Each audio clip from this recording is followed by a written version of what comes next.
Welcome back to the Friday Golf Podcast. I am your host, Andy Johnson, and I'm very excited about this week. An event that I've been looking forward to the entire year is the Walker Cup at Cypress Point. Really been looking forward to this event for like 5 years. This is going to be a spectacle. It'll be on Saturday and Sunday on Peacock and Golf Channel. So check your local listings, whatever you do now, check your streaming apps, however you get your golf on TV, that will be on there. It's the best amateurs in the world playing arguably the best golf course in the world. It should be a visual delight and some really fun shots from some of the future big names in golf. So with the occasion to talk about Cypress Point and the amateur game, there's probably the top of a short list of guests that I would like to have on. Geoff Shackelford. Geoff wrote the book Alistair Mackenzie's Cypress Point Club. It's a book that you can purchase if you visit Cypress Point. Is a delightful read on Cypress Point. And Geoff's newsletter, The Quadrilateral, it's a Substack newsletter that is absolutely a must read in the golf space. Covers the amateur game and the Walker Cup, the big moments in amateur golf, and will be on site at the Walker Cup at Cypress Point. So it was great to have Geoff on, talk about, Cypress and the Walker Cup. So enjoy this. We might have an additional podcast this week. We'll see. We've been working on scheduling something, and if it comes through, you might see a later in the week's podcast that will be centered around Cypress Point. So hopefully we get that done, and we'll have an additional pod for you guys this week. But this episode with Geoff is brought to you by our friends at Mercedes-Benz. For more than 30 years, Mercedes-Benz has supported golf all around the world, from partnering with the most prestigious major championships, tournaments, and players in the professional game. Mercedes-Benz SUVs are the perfect companions for golf enthusiasts seeking performance, style, and space on the way to the course. And the GLS stands out as the pinnacle of this lineup. This is a really sharp car. It kind of stops you in your tracks when you see it driving around town. It combines power and finesse and is backed by 12 driver assist systems, nimble handling, and cutting-edge AI technology, and, of course, Mercedes-Benz superb craftsmanship. The GLS reflects Mercedes-Benz philosophy to deliver the world's greatest vehicles. Learn more about the GLS and Mercedes-Benz full lineup of SUVs at mbusa.com. Big thanks to Mercedes-Benz. Now let's get to Geoff Shackelford.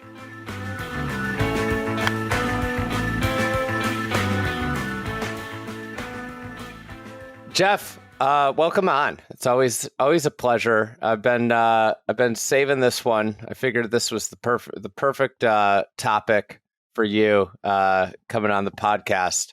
Obviously, you've written a book about Cypress Point. You've had a long career attending golf events, and you've been over the years a huge supporter and fan of the Walker Cup. This year, we get Cypress Point and the Walker Cup. What, just in terms of your anticipation, where does it rank in the probably hundreds now of golf events that you've attended in your life? Oh, it's right up there with an Open or a Walker Cup at the Old Course, which we had 2 years ago, which lived up. Actually, it really exceeded our everybody's wildest dreams, I think, in terms of the way the course played and the quality of the matches was just. I still think about that, how amazing the golf was and there were some very young, raw players who could have been intimidated by the stage and weren't. So I think this one's going to be just as epic. The weather should be good. Hopefully there's not too much fog. Course is, yeah, I mean, it has some, it's spectacular in every way. Don't get me wrong, but I would love to have seen the captains maybe, agree to play a rolled back ball, but they won't. So we have, and par doesn't matter in a way, but the par fives are really spectacular going out. And there's, what are there, 4 of them in the first 10 holes.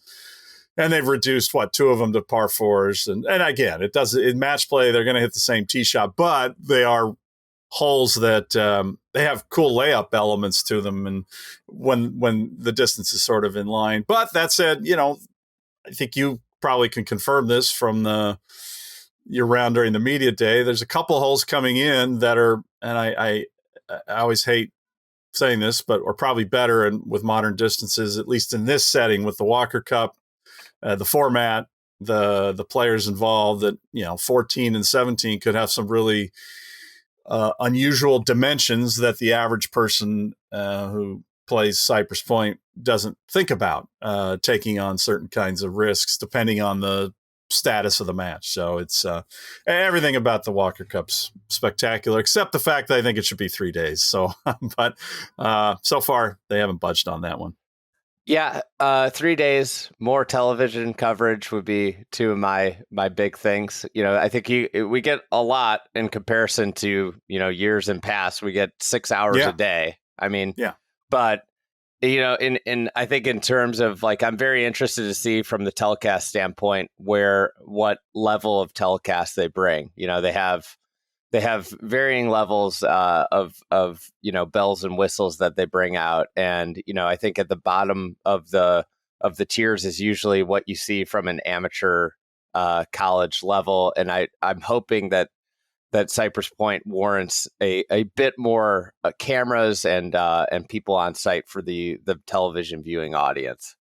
Yeah, the U.S. amateur coverage was good. I mean, the really good news is that the USGA has renewed with NBC, Versant, Peacock, et cetera, because in 2013 at the National Golf Links, they had just found out a couple months before they were losing the USGA deal to Fox, and they really crapped on that one. It was really a shame. National Golf Links, the one time in our lifetime you're going to have an event there, and probably the same case here in terms of the venue. But I'm more confident now that they're going to remain a partner through 2032. And from what I saw of the U.S. amateur coverage at Olympic, especially with the drone usage, it and I hopefully the best ultra high def cameras, not the what are those wireless things that they use for the Corn Ferry and the Champions Tour now that are fuzzy because when the sun is out at Cypress Point, it's in the afternoon, it's just going to be incredible. It's been exceptionally clear this week, so I'm hoping that it continues into next week. We've been fogless in San Francisco, which has been very nice. My Cubs in town, it's been nice that it hasn't been fog, but the results, maybe we needed fog, that would have helped our team out. Let's talk about Cypress Point. Obviously, incredible golf course. If you were a big part of our Cypress Point video that's on YouTube. That's 40 minutes. That is pretty in depth on the golf course. But if you were going to bring 3 points about what makes Cypress great, and let's just and I think obviously it's most famous for the ocean finish. Sure. Really 15, 16, 17. But what are 3 things that really stand out to you about Cypress Point? Well, number one, I think that everybody who goes there and has the privilege of playing it or drives through on the 17-mile drive and sees it, you just go through these, and you guys covered it nicely in the video, these 3 different environments, essentially, and you kind of weave in and out of a couple, but it takes you on this little journey, which is what I think we hope the best courses do, that it's like a great hike or a great film. There's some mystery, there's some surprise, builds up to a big ending. Cypress case, we can discuss the 18th hole, a little more controversial, but I think there were reasons for that. And I don't think that's it's the end of the world, by the way, that it's not a 490-yard par 4 doglegging around the ocean. It just is a matter of they need to get back to the clubhouse. So it's that little journey that takes you through there that is really spectacular.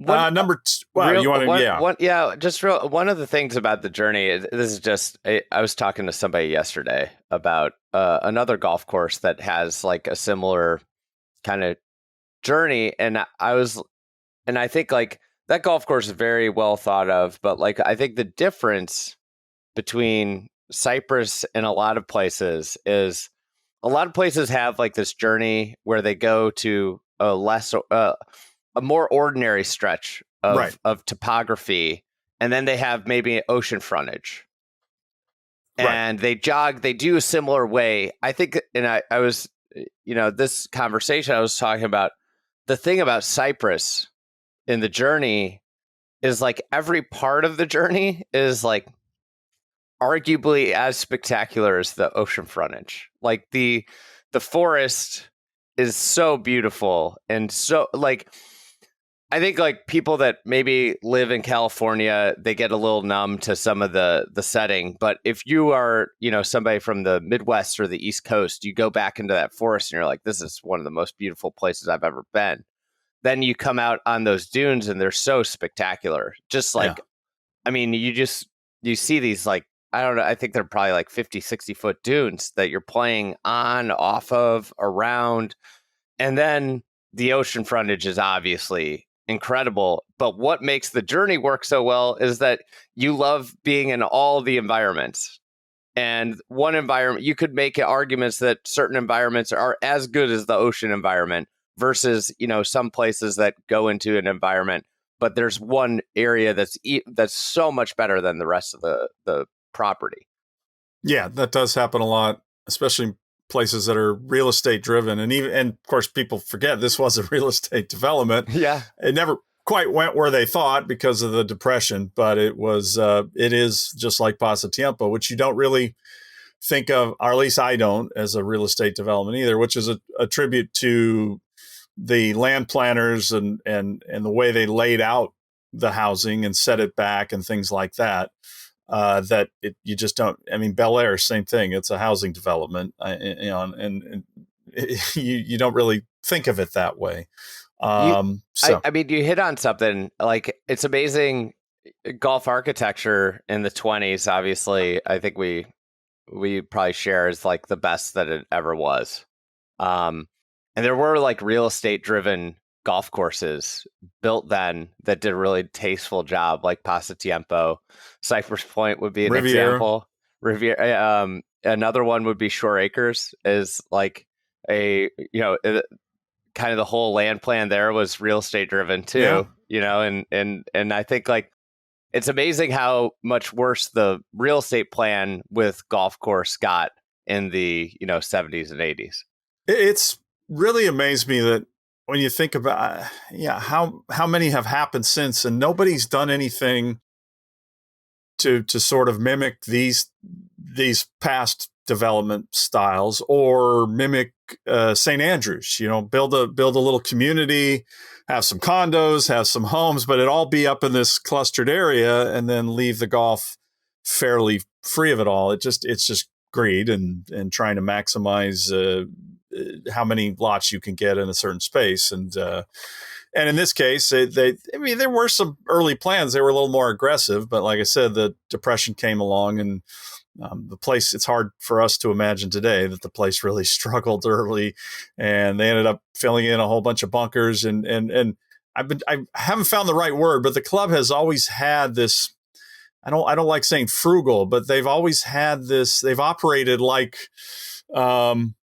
their forefathers sort of passed along this, hey, just don't get carried away here. There could be another depression. And so they've always just done things on a very humble scale there for a place that is so spectacular. And that's great because, one, you don't want to compete with the spectacular beauty.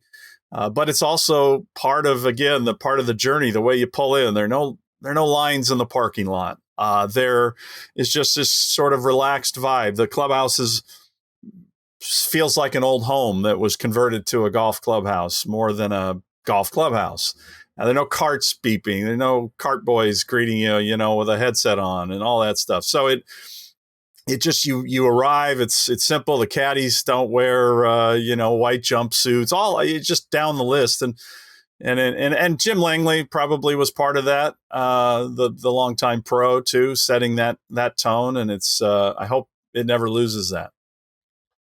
Yeah, there are things that I think like this is the case with Augusta National too, right? Like there are so many things about Cypress Point that people marvel at. It's like the example, like one of the prime examples of like great golf in America that people would point to. And everybody points to the oceanfront stretch. Like some things that the club does that I think are just very sensible. Like you talked about for lack of a better word, like humble budget, Yeah. humble the way they go about things. Like they do not just like lavishly spend money, even though they could lavishly spend money. To me, like what's crazy, in terms of like something that the rest of golf hasn't like taken up that they have, right? Yeah. They have if you're a member, you can set up your like a friend for an unaccompanied foursome. And the way it works is you play in the first hour of the day. Right. And the club, they have like a very nice green fee. I'm going to leave out the exact number of it, but they have a very nice green fee. And you think about like what that does for the club is like they have like, we'll just call it 4 to 6 foursomes, like maybe on certain days more, maybe certain days less, that pay the club, a nice revenue. They have like this nice revenue piece. In the morning, they let people come play that are, that members set up, and they walk away every day. Like in the morning, they open their doors to X number of dollars, and that helps sustain the club. It helps keep dues down for members. And that coupled with keeps the caddies working. Yeah, it keeps the caddies working. That plus like humble spending means that the club is not like, it's not going to break your bank to be a member of it. Right. Yeah. Even though the membership could afford for it to break the bank, And I think like it's just like they do sensible things there. And you compare it with like this like trend of all these clubs like being like, let's take out a line of debt to furnish our $25 million renovation. It's like Cypress has renovated and restored itself over 30 years very slowly.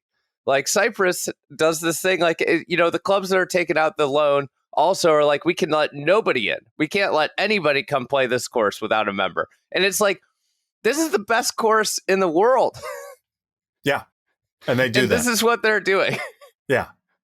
Yeah. Well, maybe that's something that will come out of this Walker Cup that we can convey. It won't. No. Well, it was a nice thought, but yeah, I completely agree with all those points. It's nobody walks around Augusta and says, "Look at how few bunkers there are." Yeah. Now they have had, it did get to where it got a little out of control, and it's questionable what drove some of the bunkers that were filled in there at Cypress, but it really changed a lot. And even when I did my book, there was still a lot of a pretty significant tussle over why should we put these back and why should we do this stuff. And I think it was as much driven by philosophy and people thinking you were going to beat up on the average member than it was cost at that point. But it was, and it was also before a lot of places restored. So, and Jeff Marco's done a beautiful job. I would love to see the bunkers be a little fringier to kind of that dark look that McKenzie clearly loved. He posed for so many photos when they had a look where everything was cut pretty tight, but then there was this sort of dark fringy edge that really brought out the cypress tree sort of juxtaposition. And they're a little cleaner now today. And that may just be preference too, or I'm not sure exactly what at this point, but that's nitpicking at this. But, he did pose for a lot of photos when the course got to a certain point. That was clearly his way of saying that we found our sweet spot here. Yeah, a friend of mine, Josh Pettit, managed to find the putter that he famously posed with on the 15th green. And he brought it out when we were out there, and he was posing with it, trying to mimic the famous photo of him like pointing to something with the putter. I have photos that nobody needs to see of me and also Mike DeVries on the second story of the clubhouse emulating Mackenzie sat kind of leaning on the rail looking out at his masterwork, and for fun during during the Mackenzie Society's event there. We replicated that one. It's apparently he stayed in the same room, that corner room of the clubhouse, every time he visited. Oh, okay. Well, that's interesting. Yeah, I got to stay there one time. It's spectacular. So I don't blame him. Yeah, good spot to stay. Yeah, you leave the doors open. You hear the seals just bark all night long. You're like, don't you guys ever sleep? Come on, stop arguing. Yeah, again, that clubhouse is just a model for certain places. Obviously, a place with a bigger membership, it doesn't work, but it works there, and they've really haven't changed it. It was decorated by an artist at the time, and I remember the first time I played there, some of the member lockers had sort of a "Hello, my name is" type dinner party sticker on there for the name. I think they've gotten rid of all that, but I just stuck with me as I guess I was about 16 and had a nice in with Jim Langley through my dad and the coach he played for at Cal, Pete Newell, and I was like, really? that was an odd one, but anyway, I think they've moved on from that. You know, something when you brought up the seals that I've never thought of, but there is like something to Cypress Point that it hits you on so many senses, like visually, but there's also a smell thing. The different parts of the course you get, you have like the sea air when you start, and in the dunes you get that sea air. And then you get back in the forest, and it's more of like that Pine, yeah. And then you get out to the coast, and you get hit with you are on the ocean. All the smells that come with that. Yeah, depending on the day and the wind, it could be a lot of different smells. Yeah, a lot of bird dropping rocks there, and it's a full sensory overload. It is. It's just going to be fun. I mean, I'm sure the guys will enjoy it in the Walker Cup and the practice rounds, but it's going to be an intense course for them, especially if we get a good afternoon sea breeze. The green speed, the firmness of the fairways, because it hasn't rained since April, and they probably won't be as much fun when they're in the heart of the match, trying to deal with that, and then smell all that and all that stuff, and crowd control will be interesting. So, but I'm not too worried. It'll work itself out. What's your second thing? That was a tangent that we went down there. Yeah. I think I'd go back to what I mentioned earlier, the par fives. And again, it's a little bit of a bummer that two of them have been switched, and they're just, even the second hole, I don't see the guys having any trouble getting home in two with any helping wind at all. But they are a spectacular group of par fives, and it's such an unorthodox sequence that, and it changed a lot right up to the moment they were breaking ground, really, for a bunch of different reasons, just finding new spots they liked, things. I'm probably found some rock and things, and that you see a little bit of on the second hole. But think about it. I mean, the first three par fives, 2, 5, and 6, are all dogleg left, and yet they're just totally different, which you guys covered nicely in the film as well. They just play in very different ways and sort of different lines off the tee, and so it's a little bit of a bummer to me that they won't have that decision on the fifth fairway as much, because it's such a bizarre hole in a great way. There's nothing like it. And the layup is so strange.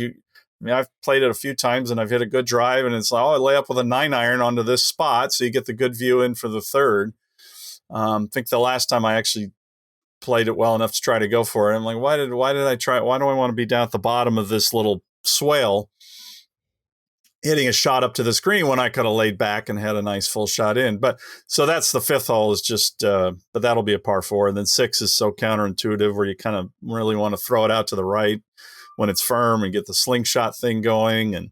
And 2 is just a big, beautiful par 5. It's just kind of big in scale, and you feel great. You've gotten over the nerves and gotten through the first hole, and for a right-hander, it's just very inviting. And they've done a beautiful job restoring sort of a faux dunesy thing in front. It used to be 3 little formalized bunkers the first time I was there. So anyway, that'd be number 2. That I just love those par 5s, and then 10's just a fun hole. But again, I think in the Stanford event, I've heard the college players hit a 9-iron or something into that. So that'll be a par 4, excuse me, in the matches. And again, match play, I realize par doesn't matter, but it's more about putting them in a position where they have to make some of the decisions that the architect hoped a good player would have to make.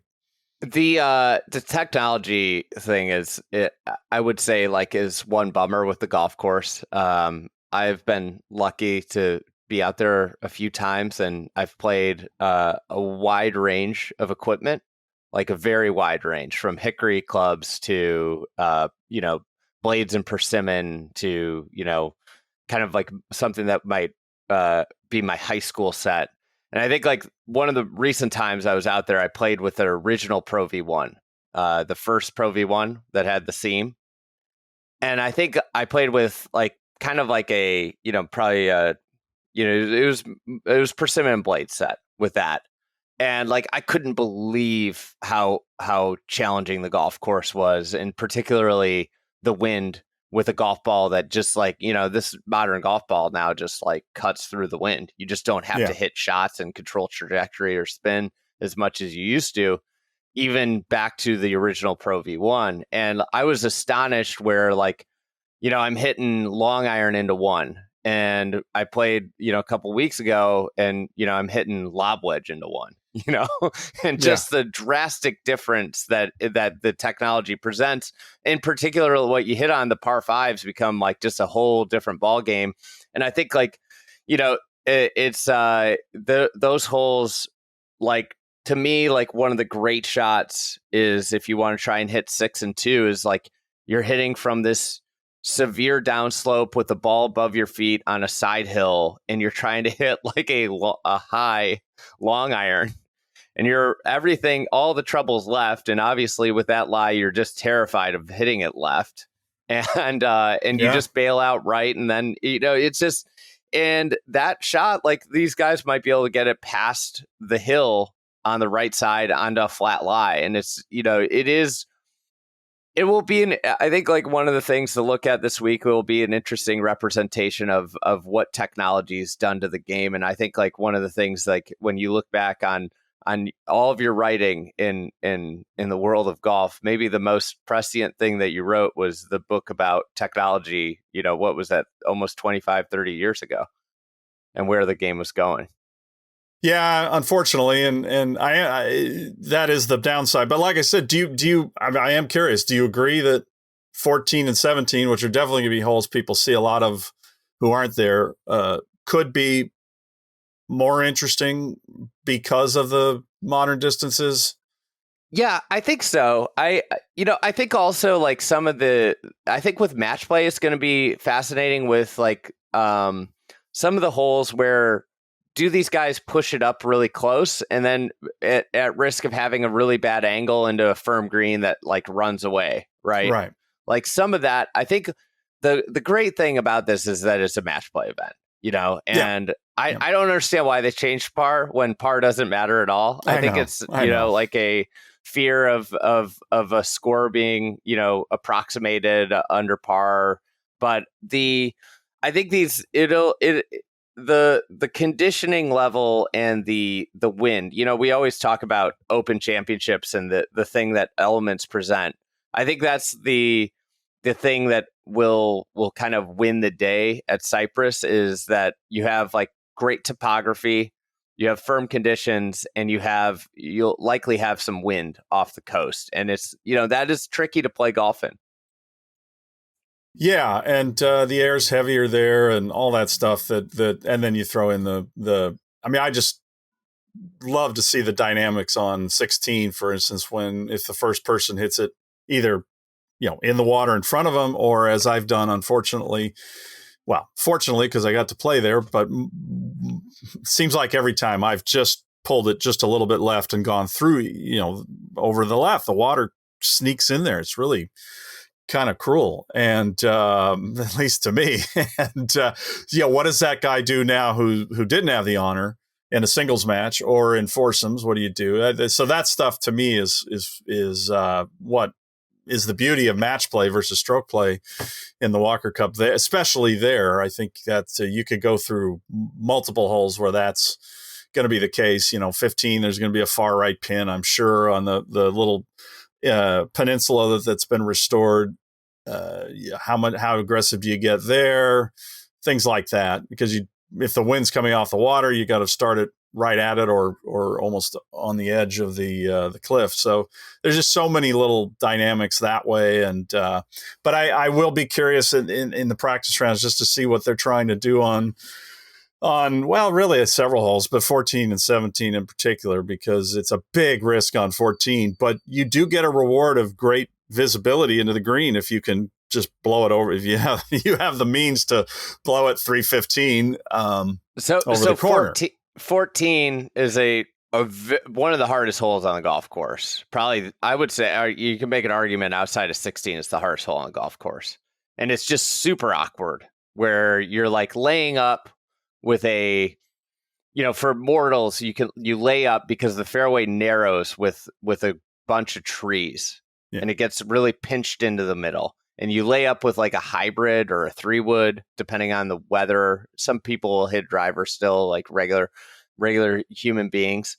But with these college kids, there's they could possibly, in the right weather conditions, hit it past all the stuff, because once you lay back, it leaves like a mid-iron uphill you can't see. Yeah, and if these kids push it up, they just have a mere flip wedge in. Right. Yeah, and then same with 17. If you get way past the trees and the famous cypress trees in the middle of the fairway that are really annoying when you lay up, just getting past those, and I think they have a better chance there. And I think it's a little less dangerous there than it is on 14. So yeah, those elements of the actual matches will be fun, and to see what influence the caddies and the captains and all that have on the players. Another great tradition of the Walker Cup, the club caddies take the bags, and it's I think it's neutral, semi-neutral in how it's determined. So and the caddies are a big part of the culture there at Cypress Point too. So it'll be fun to know what the players do, and they don't have data to call on, which is wonderful. We don't have to hear about what Hal Sutton hit. Yeah, no stroke. Hal Sutton's stroke game on number 14 in the 81 Walker Cup. We don't have to deal with that. Although I'm sure LaMagna's found a way to dig up some old Crosby records to craft some numbers, but I actually wonder if the analytics if there's any analytics people that would say lay up on 16. Well, if your opponent hits it in the water, isn't that I think, or the ice plant. If they hit in the ice plant, you should lay up, because the chances of somebody hitting it out of the ice plant are like nobody knows how hard they have to hit it. Yeah. So I love, but that's the beauty of match play is it's, and that's why 16 is just going to be, even though it's not as dangerous as it was even 25 years ago in terms of the fear factor of the carry in the afternoon with a good wind, it's still a stout shot, and again, there's that the ocean coming in over on the left, so. There's no in between, you really are, for these guys, it's just a pure layup or you're just going at the green. I doubt anybody. I don't see many of these guys laying up. I really don't. No. I think what I'm hoping for is we get one day with like a stiff in off the left breeze where, these guys like to hit fades, and that thing, I've played it in that setting. You've gotten that wind. It's a nightmare. Yeah. It's like a complete nightmare. You're just, because the ball, if you have any kind of fade spin on it, the ball just gets tossed to the right and short, and if you overcompensate, then you've got that left water, which the left water is way better miss than short right, way better, because you get to drop up by the green. Like, it's not the worst miss in the world, missing left. Like, that's like one of the things that I think is interesting about the hole. Yeah, really wonky question here, but on media day, did you get a sense of how they're playing the ocean? Because there have been times, I believe, where it's not marked as a penalty area, a hazard. Oh, I didn't want to use penalty area. It's not marked as a hazard. What? I don't know, but I imagine it's just you re-tee because you wouldn't have crossed any ground, right? Right. But as They you can't say, be if you go playing through like on the the member left, drop zone. that's why I'm asking, because if you blow it through on the left, you should be able to drop it up there. Yeah. So that's why I'm That's curious. a good question, right? It'll give us something to do on Wednesday and Thursday to figure out how they're marking the course and what Ben Kimball's got in mind. And he does a great job with the setup on match play. You know, the U.S. Amateur, I loved what he did at Olympic. Riviera, he played the 8th hole on the forward tee to the left multiple days. Just took the whole horrible alternate fairway out of play. And so I think he'll have some fun with trying to bring out some of these elements too. But I do think how the course is marked will be interesting as well, just in that decision on the tee. What's your third thing? I mean, the third thing I think that would be nice that people get to see and appreciate and remember is just how unorthodox this course is. You have your back-to-back threes, everybody notes, which is true. You have very few long par fours, well, unless you change the par on them, which they've done. But you have a lot of drive and pitch par fours or short iron, which even they were designed that way even in Mackenzie's day. And then you have all those par fives early. There's just nothing. There's nothing in the sequence of the holes that is normal or even remotely textbook. And if you took away a lot of, I think, the beauty and the journey element and the vibe of the place, somebody just looking at it from an aerial and on paper would go, well, this violates so many norms of balance and all that kind of stuff that we know is what makes it great. In addition to the setting that it is not, it just kind of goes with what is there, even though they manufactured a whole bunch of stuff to make certain holes work. It is just not in any way normal textbook, whatever word you want to call it, sequence of holes. And of course, the 9th doesn't come back to the clubhouse. And I think that's a big part, by the way, of the charm, that they didn't have to force that. They didn't have to design holes around a driving range. You know, there's just a little warm up area there on the right, which I don't even think. I'm sure that'll be all tense. Yeah, I wonder. I was wondering where there would be warming up. MPCC, as I understand it, it was either Pebble or there, and MPCC's closer. So my understanding is that's where what they're using for the range. So yeah, I just hope that's something that people remember when, you know, because sometimes you'll hear a lot of talk about routing and people still struggle, even though we know most of the great courses don't follow a pretty set group of standards.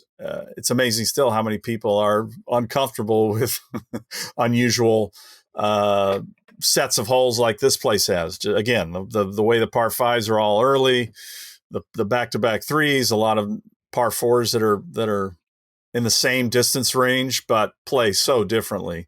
If you just looked at the card, you'd kind of wonder.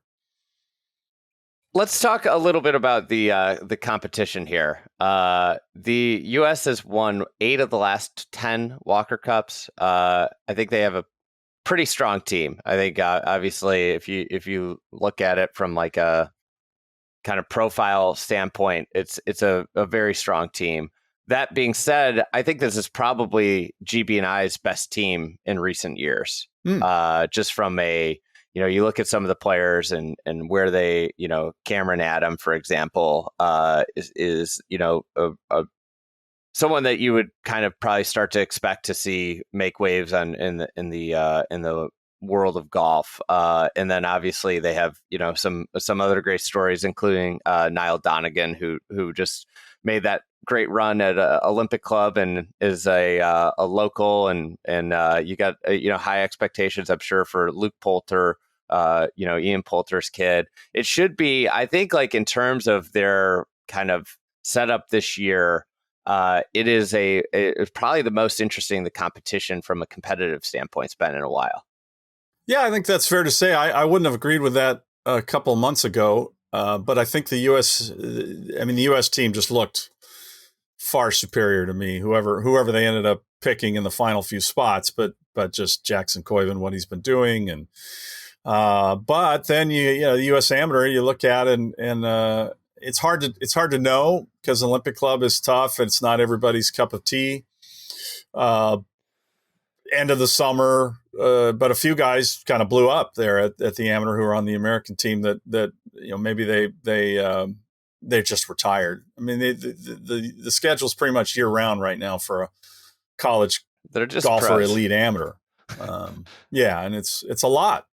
So it's possible they just hit a wall, and of course Niall, he beat three guys who will be in the Walker Cup, I believe, one of his teammates and two Americans, I believe. So to just clarify, the U.S. team's great. They have one. No, I'm not saying they're not through great. 6 in the WAGR, which is a very flawed ranking system, but right. It's still 1 through 6 in the WAGR, and then also the 9th player. So they got 7 of the top 10 players in the world according to the ranking system we have. Yeah, I still think they'll win and they're the overwhelming favorite, but I do feel like it's going to be more competitive than I would have sensed just from what I see from afar, or talking to Brentley Romine, or just seeing what guys are doing and seeing what happened at the amateur, which is obviously not a very comparable golf course in some ways, especially now that Olympic is not POA greens, it's bent. And but the climate, the heavier air, some of the grasses, the trees, the heavy sea breeze, there are elements of the Olympic experience that should tell you a little something about what some players might do in the Cypress environment. And a few guys had a bad week there. So to me, again, it just gave me a little more hope that I just want a close match. I don't really care who wins. I just want it to be interesting, and I want matches to be close because I want them to get to the 16th and 17th holes, and even the 18th hole, really. And last time half the matches got to the last hole at Seminole, so and we got a decent number to the last hole at the Old Course last time. Maybe not as much as we would have hoped, but enough got to the road hole that was fun. And those matches again were so good; they were so competitive, and that experience was, for everybody who was there, was otherworldly. You're out in the fairways with them and listening to the conversation, and that'll be the case again at Cypress, except on I think 3 holes there you just can't do it because of the architecture of the 8th hole and the sensitivity of the dunes and all that stuff. It just would be too tough. There's no spectators there on 7, 8, and 9, as I understand it. Yeah. So that'd be kind of weird too for them. They'll leave this, because one of the things that always has blown my mind about the Walker Cup, and when you see players play so well, there's an element that's really unusual for the player in that you have all of a sudden this kind of rush out to your ball, and there's people around you. Mm-hmm. I mean, everybody still talks about the moment when at LA when Scheffler and Cameron Champ were playing. Cameron Champ hit a 400-yard drive on the 14th hole in the morning, and Scotty hit a 4-iron into Aaron Spelling's mansion. I mean, it was so far off the map, and everybody was right on top of him. And so you got to see this moment, like, what was that? Because he had the whole world to the left. All you had to do is just pull it anywhere left, and you're on the court. And the other team was already in trouble, and suddenly they gave him a hole. And those elements for a player have got to be even, because at least you're out on your own in the fairway and you hit that shot. But this one was like you have all the people around going murmuring. So they're going to have that, except then they're going to go from they're going to lose radio contact for 3 holes on 7, 8, 9. So that's another fun little element to the whole thing. I was just last night with a buddy of mine who caddied in the USAM, and they got pretty far in the USAM. And he was saying one of the hardest things at Olympic for these kids was the wind. Yeah. because the element that the trees presented, where it would feel really calm, but then as soon as it got up above the trees, like the wind's there, and it would just toss balls certain directions. That was like the challenge at Olympic Club. But he also, the other thing he brought up was galleries, and how hard it was that they had went without a lot of galleries. But then when they got further into the When they tournament, faced Nile. no, didn't face Nile. Okay. Another crowd favorite. And all of a sudden, like the galleries are just right on top of these kids. It's crazy.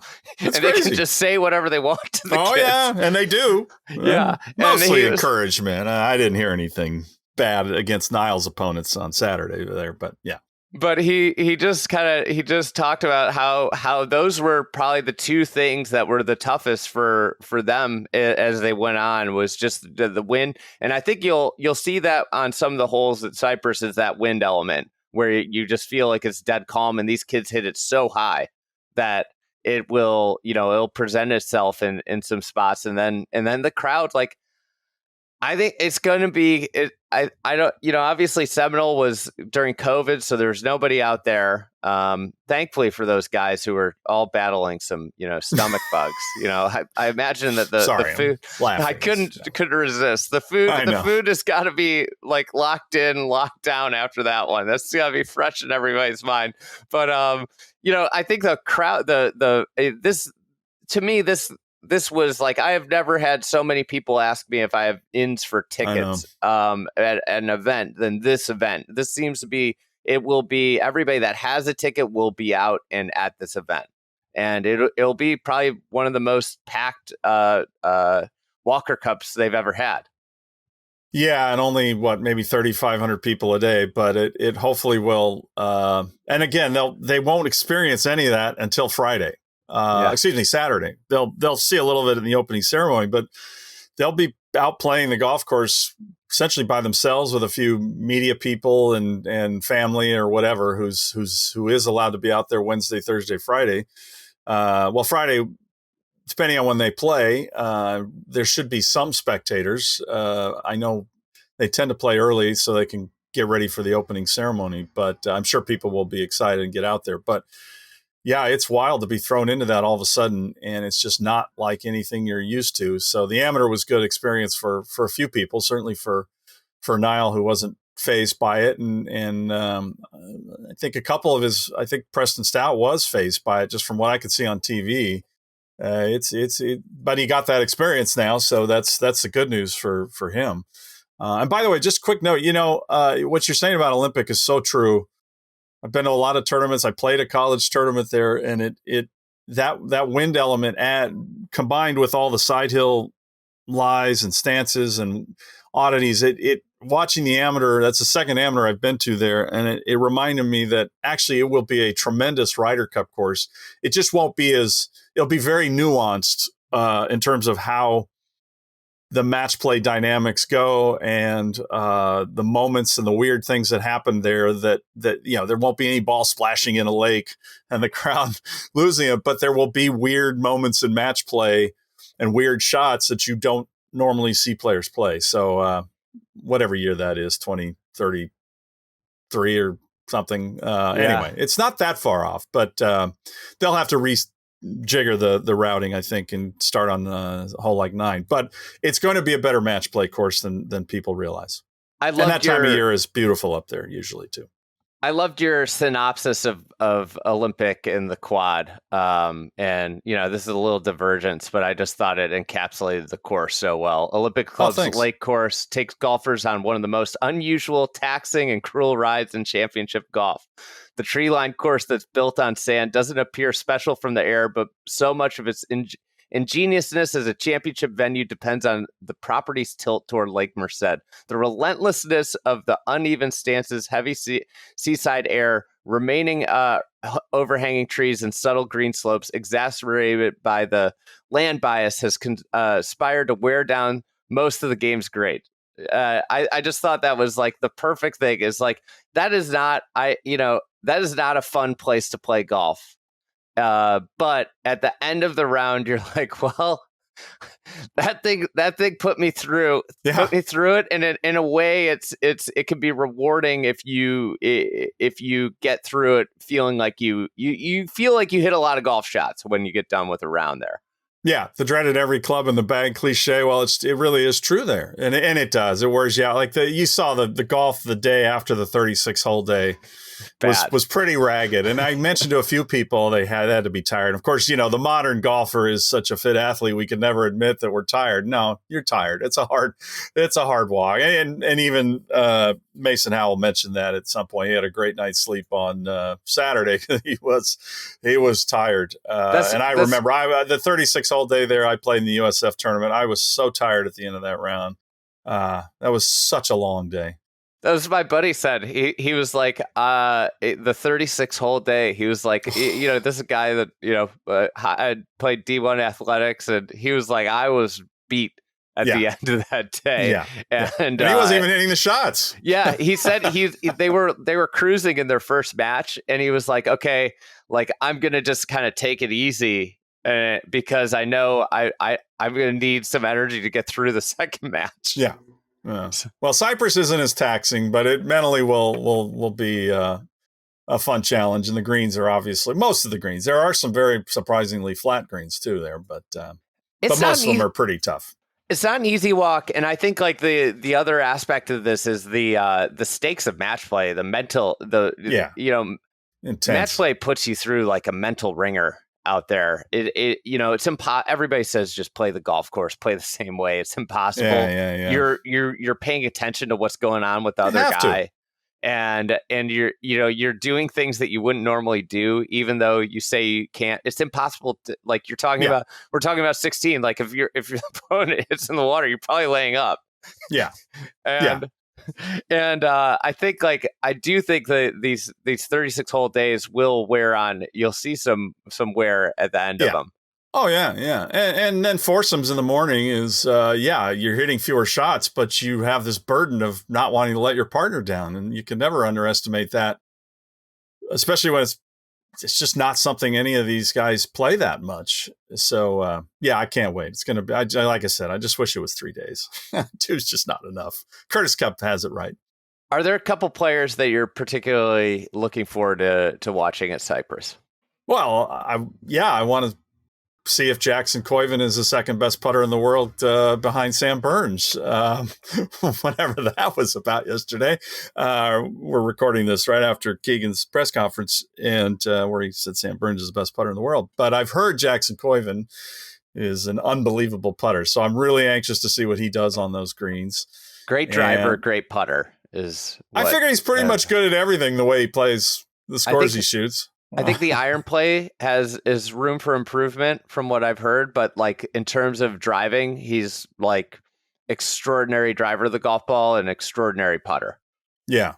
I've never really watched Tommy Morrison more than a few holes, so I'm kind of anxious to see what he does, the big guy. And I heard he's like a legit 6'8" to 6'10". Yes, he's a very tall man. I've talked to him, and he's a big guy, and it's amazing to see that. It used to be so rare to see a tall person be able to play the game well. So curious what he does on the with the golf course and how he plays it. And obviously big homer for the Niles Shields.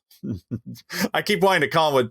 There was a moment in when they were on Peacock, the first time they came on with him in a match. I'm sitting in the coffee shop, and I've got the iPad on, and John Cook called him Niles Shal McDonaghan, and I went, oh no, why can't I have this on my DVR so I could back that up? And so even Burkowski, the old pro, struggled with the Shields a few times, as I just did. So, but he's playing really well right now, and again, to the environmental element, he knows Northern California golf and Meadow Club, a little bit of McKenzie and that kind of stuff. So I'm anxious to see what he does and how many of the Mill Valley and Meadow Club folks get on the property. The hard thing's the tickets. Yeah, that's the hard part. I probably shouldn't share this, but it was just a funny thing to say. He didn't mean anything by it. But Nathan Smith at the Olympic Club, we were standing by the 15th green. I went up, said hi. He was eating a burger, and they have a really good burger dog there. I don't know if you heard, Andy. You know what I was pretty happy about? Did you see Stu just smoke it? Yeah, what did he compare it to? Some French restaurant's burger or something? No. What was that? He compared it to one of the best burgers in the world that's from Chicago. But he's the only person that compared it. It's a burger. Yeah. Oh. But it's just in a hot dog shape. Yeah. I love burger dogs because I think the hot dog bun is a better delivery method for condiments. Especially if you're playing golf and walking. Yeah. Which I would get them when we played the USF tournament. I could wait to get off the 10th green. I went and got one. And I can attest, and you're walking and you're trying to juggle all this stuff. That shape, that delivery method is better. This is I've it's so funny. I've talked about this for years because I obviously had gotten burger dogs, and then I'd go back to the Midwest, and my wife thought I was crazy. We'd have hot dog buns, but no hamburger buns, and I'd make a burger dog. She's like, "What are you doing?" Yeah. And I'm like, "Well, we got a hot dog bun. I'm gonna make a burger dog." Yeah. And some of our friends, because you can load the the bottom of the bun with your toppings, it doesn't squirt out. It's a better way to eat a burger. It is. Yeah. But what I liked about Stu was he did not say this is I think everybody was like, this is they viewed it in the lens of a hot dog. And all these kids gave it, they asked it to do 1 through 10. They all gave it 9s. Yeah. And Stu comes on, he's like, I think it's a 6. Yeah. And then compares it to the greatest burgers in the world.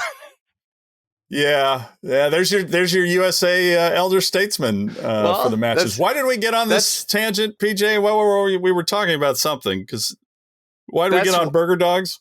I don't even know, but that's why having the mid-ams is important to this competition. You need somebody that can provide some guidance and has some life experience, Yeah. Well, and he can regale them with the food poisoning stories from last time as well.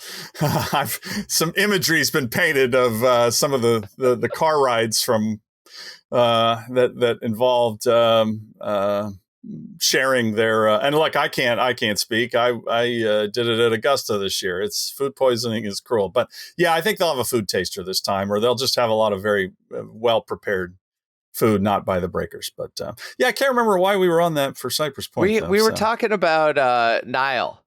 Niall. Yeah. So anyway, he's the Nathan Smith story. Oh yeah, so we were there on 15, and the crowd is just huge, and he's finishing his burger dog. And he goes, I shouldn't say this. I went, oh, come on. Well, I'm really glad the ticket sales. This is the first time I've been glad the ticket sales are limited. I wouldn't want our guys to have to deal with this crowd. He didn't mean it as a demeaning. Just the energy was. You could see Niall was getting something from the crowd energy, and that the opponents were getting something as well that wasn't so hot. And so I laughed at that. It just. Because he definitely, like everybody, would love as many people to be there as possible, but it's just tough with the venues. So at least we do have 3 hours in the morning on Peacock and 3 in the evening on Golf Channel. So they're giving it 6 a day. That's something, but I don't know. I think the whole opening ceremony should be televised. I think they should be. They should be bumping that to 4 hours. But, PJ, what's the big Champions Tour event that week? I looked on my listing. I don't think there's a tour event. No, there's a Champions, though, I think. It's that's I guess that's sometimes what I just don't understand. Something with a really bad title, too. But yeah, go ahead.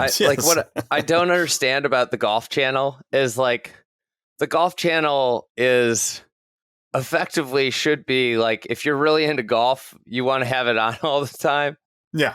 And this would be the perfect example of an event that would appeal to people that are very into golf. Should be the core tenet of the channel is how do we make stuff regular programming that just appeals to people that love golf so much. Right. And it's it's interesting with what's going on in golf. I'm curious, with how we're seeing these celebrities just I like, know. There's probably a non-zero chance that like Steph Curry's on the grounds there. There's probably will LeBron be tweeting about the Walker Cup? Do you think somebody can get in his ear about the Walker Cup, because he's shown a lot of interest in the PGA Tour's golf schedule? Like, can we get LeBron interested in the Walker Cup? Would be, that may just be that TGL ownership stake that is inspiring him. The Fenway. Yeah. I mean, he's So what is that? The Common Frogs or whatever they are? Yeah, but best TGL franchise. That's what Golf Channel used to be, where golf people just automatically turned it on, and now you just don't have that except in pro shops. And just look, like they play. How is it why are we not watching some old highlight films of old Walker Cups that the USGA has done? And U.S. Open for 2 weeks before the U.S. Open. Why is it just not nonstop highlight films, or at least the ones related to a place like Oakmont when you're going to Oakmont and things like that? There's just they just don't care anymore. The care is gone, and yet.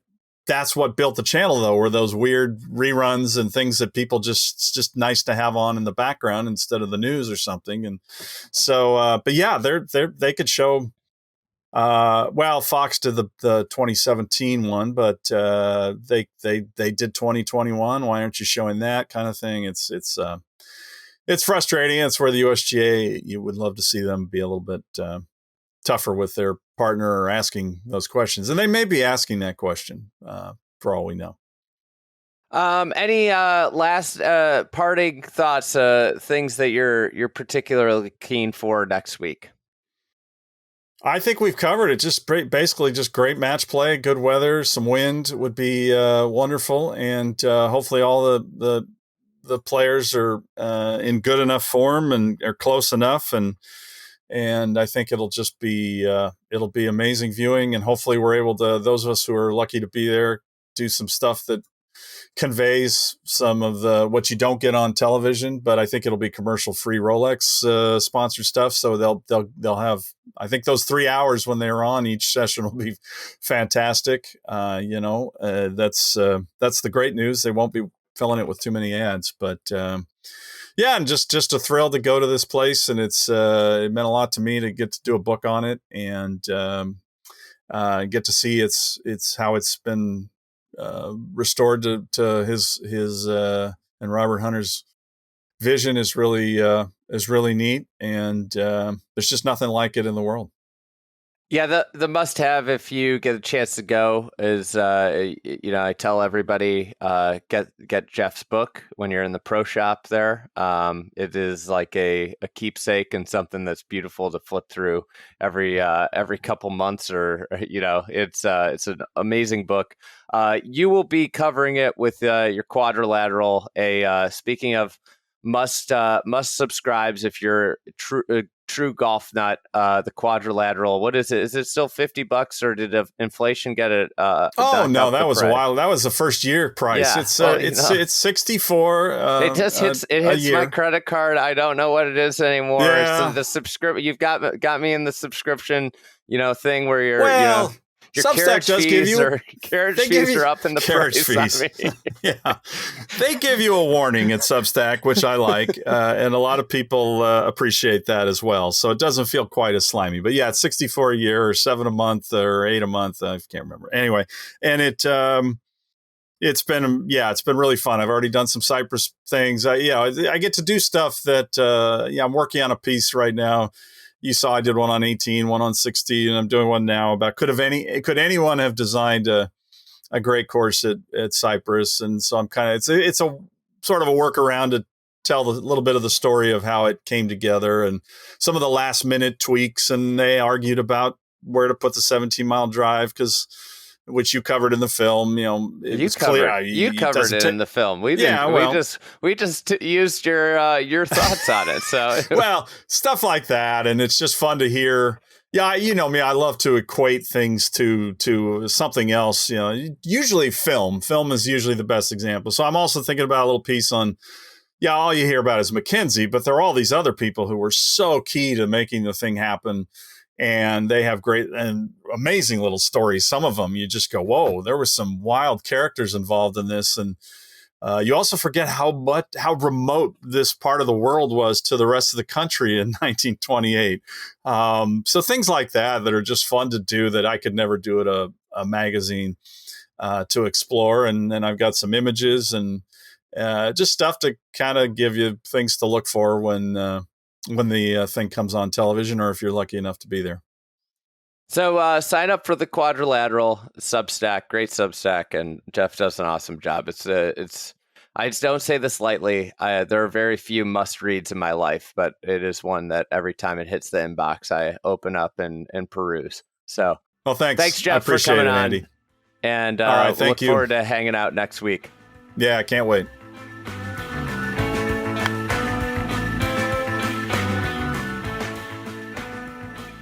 Thank you for listening to another edition of the Friday Golf Podcast. It's been a fun year. The Walker Cup is going to be an awesome start to September of team match play. We'll have the obviously the Ryder Cup in a couple weeks as well.